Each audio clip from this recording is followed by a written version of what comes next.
You want to figure out how to record gang vocals or chant vocals like this right here?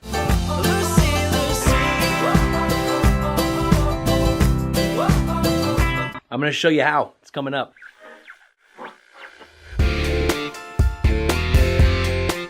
Hey, it's Andy from Home Studio Hustlers. We're talking about recording and mixing gang vocals, group shouting vocals. So subscribe to this channel if you like what you see here and you want more of this type of content. Peter on Facebook would have liked some tips on how to mix backup vocals, group shouting. We'll talk about group shouting today because that's kind of, I think, is the hardest one. When you're trying to mix group vocals, it's easiest if you think about mixing group vocals during the recording phase, okay? If you record them a certain way, your job's gonna be a million times easier. It's way easier first off if you actually have a group of people, but I'm just gonna do it myself, okay? And that's what I did on this track right here.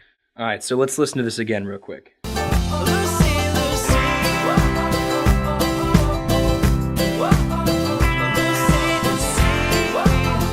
I'm gonna record this chant, ooh, oh, oh, oh, oh, oh, oh, and then a second version, ooh, oh, oh, oh, oh, oh, oh, to exaggerate, like it probably won't be that smoky sounding. I'm gonna record 4 the first way, and then 4 the second way, and that's gonna try to create some texture for the chant and make it sound like multiple people are actually doing the chant. But I also recorded the lead vocal with the same microphone, okay? So if I'm gonna have 8 total chant vocals and then the lead vocal that are the same microphone and the same voice, they're all going to be fighting for the same spot in the frequency spectrum because they're the same thing. You can kind of work around that. That's why we're going to texture the voice differently when we record. But also my lead vocal is going to be a little bit different because I'm up on the mic, okay? So one way I can make this a little bit differently for the chant vocals is to back up off the mic a little bit. It's going to thin out the vocal sound a little bit more.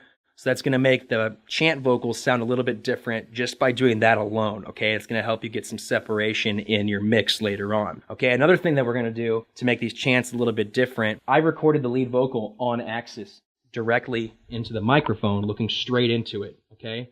But if I come off to the side a little bit, and then come off to the side a little bit again, it's going to color the sound a little bit differently. This mic's not going to pick it up the same way, okay? We're basically going to move around the microphone when recording this and kind of mimic what the microphone would really be hearing if we had a group of people standing around this microphone actually recording gang vocals as a whole gang, okay? One of the vocal textures recorded from this angle, one recorded from this angle, one recorded from this angle, one recorded from this angle. I'm gonna do the same thing with the second vocal texture. So 4 and 4 gives me 8 vocal takes. My lead vocal is straight up the middle like this. All right, and in the mix, I'm also gonna pan these that same way, but I'm gonna leave the lead vocal straight up the middle like that, and that's also gonna keep some separation.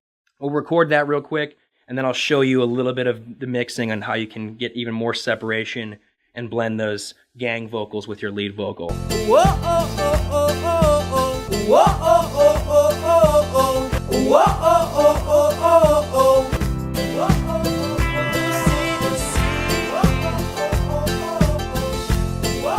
Basically from there, what I would do would be to just pan these, turn the volume down on them a little. The next thing I would do would be to retime these and get these chants a little bit tighter to the groove of the song, and then I would do some vocal tuning. So then what I would do would be to comp and bounce these chant vocals onto a few of their own stereo audio tracks, route those all into a gang vocal submix, basically, so we can just do everything from one auxiliary track. I have the lead vocal right here, the gang vocal right there. I have an EQ on the gang vocal. One way that you can really get some separation from your harmonies or gang vocals or whatever other type of vocals, one way you can separate those from the lead vocal would be to basically grab an EQ and boost, and then sweep around until this harmony track swallows the vocal. And then that's the frequency you want, and then just cut. Let's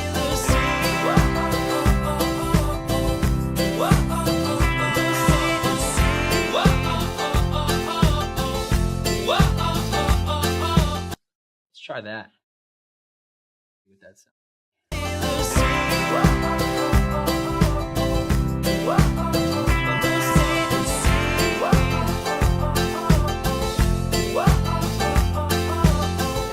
I mean, they're still clear. It's carved a hole for the lead vocal, a little bit better. One thing you can do to push these in the background a little bit more would be to put a low pass filter on this and kind of roll off some of the high end, would maybe push these back a little bit farther. Typically that's a trick you can do.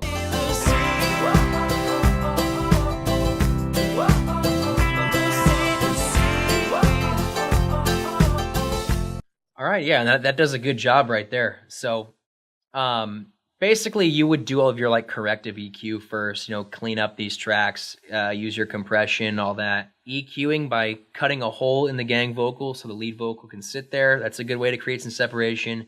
And also rolling off some of the high ends, going to push that gang vocal a little bit behind the singer as far as like depth goes when you're thinking about front to back in a mix. That was mixing chant vocals. If you have any other mixing questions as far as like mixing vocals or harmonies go, drop a comment in the description down below. Subscribe to this channel if you have not done that already. I'm uploading a bunch of content that is geared towards helping you get the best recordings and mixes that you can from home. That's what we're all here for. Check out a different video. I'll see you in the next one.